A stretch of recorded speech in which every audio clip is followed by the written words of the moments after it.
ఏం పని చేస్తాడు ఫోక్లో? ఫోక్లో ఏం చేస్తాను, సాంగ్స్ అమ్ముకుంటా, సాంగ్స్ కొంటా, డైరెక్షన్ చేస్తా, ప్రొడ్యూసింగ్ చేస్తా, ఛానల్ నడుపుతా, అమ్మాయిలను మోసం చేస్తావు. అమ్మాయిల మోసం చేసినట్టు దమ్ము ఉంటే ఒక్కసారి ప్రూవ్ చేయను. నీ స్టూడియో చెప్పు తీసుకొట్టు. ఉమ్. ఆడు చేసిండు అన్న మోసాలు. వాళ్ళు వస్తారు ఇప్పుడు వెలుగు. ఇప్పుడు అన్న నా గురించి ఇప్పుడు ప్రెస్ మీట్కి వస్తారు కదా, వాని గురించి వస్తారు అమ్మాయిలు, నా గురించి వస్తారా ప్రెస్ మీట్కి? అంటే ఇప్పుడు రాబోతున్నారు చూడు త్వరలో వాని గురించి. ఇప్పుడు నేను చెప్పొద్దు, అది వచ్చినాక నువ్వే పిలిచి ఈ అమ్మాయి ఎలిగేషన్ చేసింది, ఆ అమ్మాయి ఎలిగేషన్, నువ్వే ఇంటర్వ్యూ తీసుకుంటావు.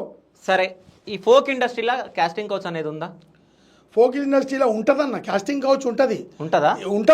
అమ్మాయిలు కమిట్మెంట్ కూడా అడుగుతారు, షార్ట్ ఫిలింలకు అడుగుతారు, చేస్తారు, కాదంటలేను.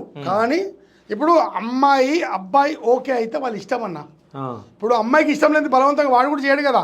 ఇప్పుడు కొంతమందికి ఆడే ఛాన్సులు రాక మామూలుగా ఉన్న వాళ్ళని కూడా నీకెందుకమ్మా హీరోయిన్ చేపిస్తాను చేస్తారు. మాలాంటి ఒక పెద్ద స్థాయి ఉన్నోళ్ళు అట్లా చేయరు. ఎందుకంటే కాదు, ఇది సమర్థించుకుంటున్నావు. సమర్థించుకుంటారు లేదన్నా, జరుగుతున్నాయి అన్న. సరే, ఇట్లా ఎన్ని చూసినావు నువ్వు ఫోక్ ఇండస్ట్రీలో? జరుగుతాయి, చాలా జరుగుతూనే ఉంటాయి. సరే.